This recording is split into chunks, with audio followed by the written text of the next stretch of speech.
Okay, we are going to go over a few things in this video. We're going to go over how to create an order, a verbal order that you've received from the doctor, and enter it into Axxess. We're also going to go over entering medications in the medication profile, and then also how to update your team of any new order or changes in medications. Okay, so in order to create an order, you can do that quite a few ways on Axxess. So first we'll start in the nursing note.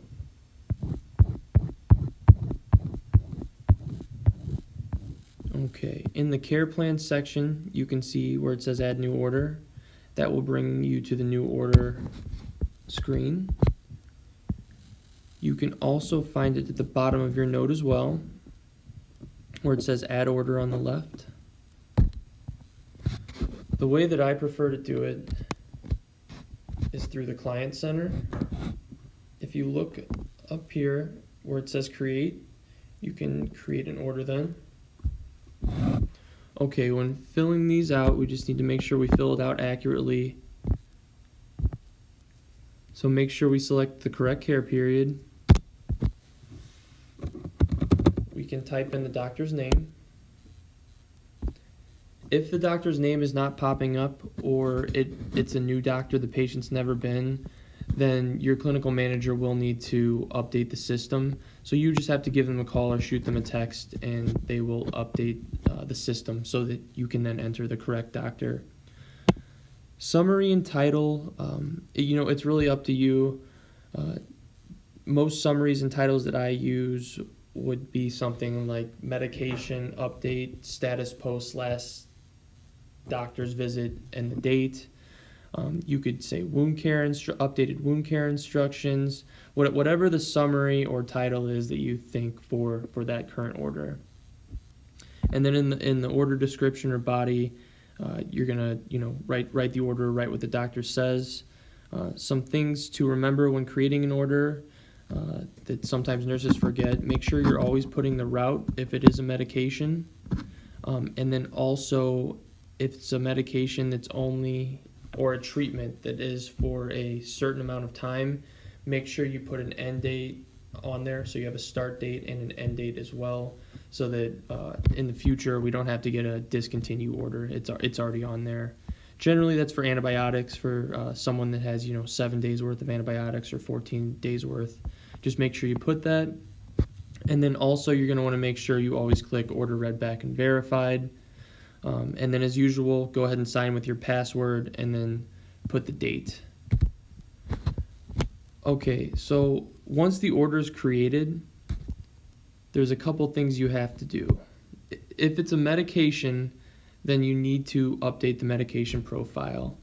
So in the previous video, I showed you in quick reports where the medication profile is.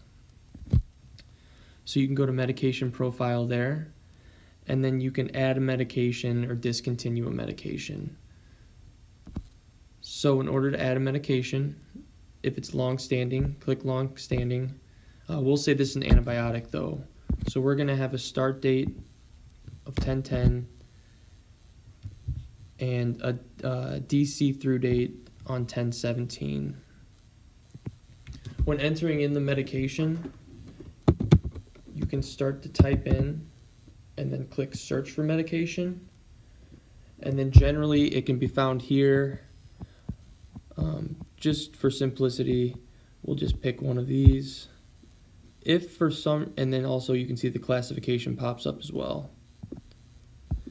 If for some reason you're not finding the correct dosage on there, you can manually change this and enter it. Say it's 300.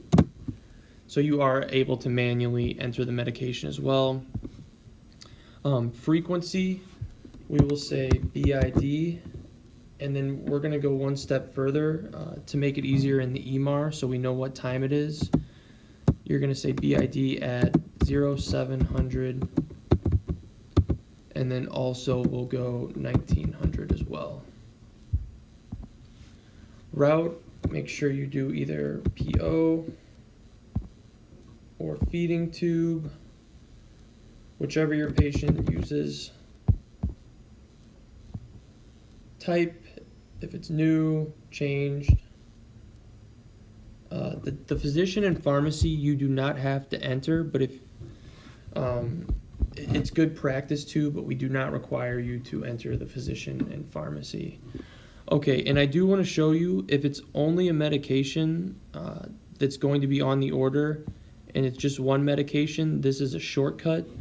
When you save and exit, it will say, would you like to create an order? And you can click that and it will be in there as well. So just so you know, the doctors are okay with us sending multiple medications on here.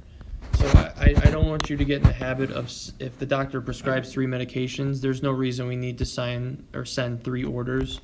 So something you could do would just be 1, and then go down, 2, and then you can just add all the orders in 1, as long as it's going all to the same doctor. So after you create the order and update the medication profile if necessary, there's one more final step that you have to complete, and that would be to update your team.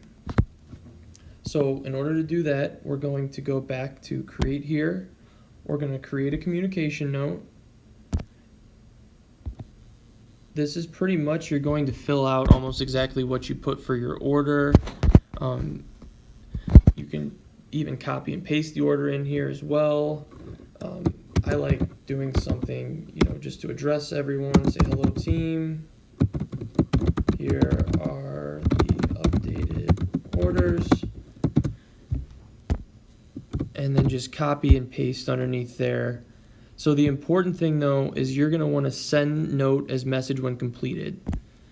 So when you click that, your patient's last name, if you type in the patient's last name, which I do not believe we have one tagged for this, but if you type in your patient's last name, it will send a message to everyone on the nursing team, so that everyone will be updated. And you'll find that in your Axxess messages, which if you don't remember, if you click the home button, go back to my messages, and then it will show up in your Axxess messages. This is how we communicate at Elite, and it seems to work out really well.